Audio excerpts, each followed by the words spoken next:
नमस्कार बंधु माने आपण माने देखुछंती मोर एही ज्योतिष गुरु आशीष यूट्यूब चैनल को। आज मु एमिति एक घटना विषय कहबाकू चाहूँगी जहाँ शुणिले आपण को लोम टांकुरी उठिबो।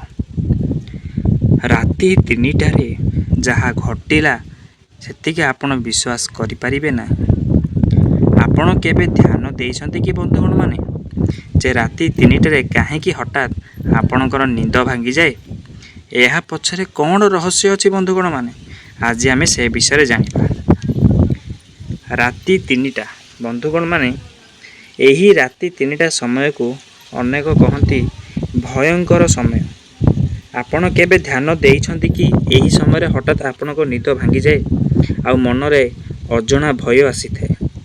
आज मु कहिबी एक सत्य घटना जहाँ शुणिले आपण आश्चर्य हो जिवे।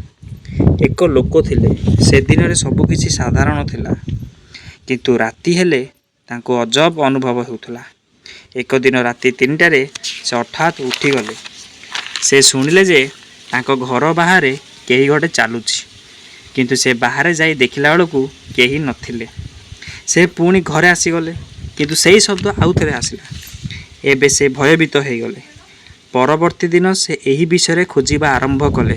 तापर से जानिले मालिका वचन रे यह लिखा अछि जे राति 3टा समय रे पृथ्वी एवं अजणा शक्ति मध्य एक अलगा संपर्क थाए। बंधुगण माने एही समय रे अनेक लोक अजब घटना अनुभव करती।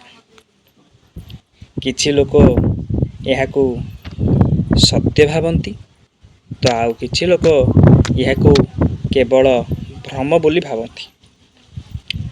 किंतु प्रश्न होउछि बंधुगण माने मु जो ई विषय कहली यह सत्य कि मिथ्या आपण माने कोन भाबुछंती। आपण केबे एमिति किछि अनुभव करछंती कि बंधुगण माने राति 3टारे ताहले कमेंट रे निश्चय लिखिकी जणातु। काहेकि ना राति 3टा रे जहाँ भी सब लिखाई छी मालिका वचन लिखा अछि जे पृथ्वी एवं अजणा शक्ति मध्य एक अलग संपर्क थाए जहाँद्वारा आमको अजब अजब सब अनुभव सृष्टि हुए। किछि जन छंती किछि लोक एकुटिया थिला बेले किछि अनुभव सृष्टि हुए। आमको जेमती लगे जे आम पछरे के चालुची कि ठिया होइची यही सब अनुभव फील हुए। कहीं बंधुगण में यही सब अनुभव फील हुए यही विषय आपण किछि मतामत दियंतु कमेंट माध्यम रे जणांतु जे एमिति कहीं अनुभव सृष्टि हुए। आपण को सेमती अनुभव हुए कि ना नहीं प्लीज कमेंट रे एटा जणांतु बंधुगण माने।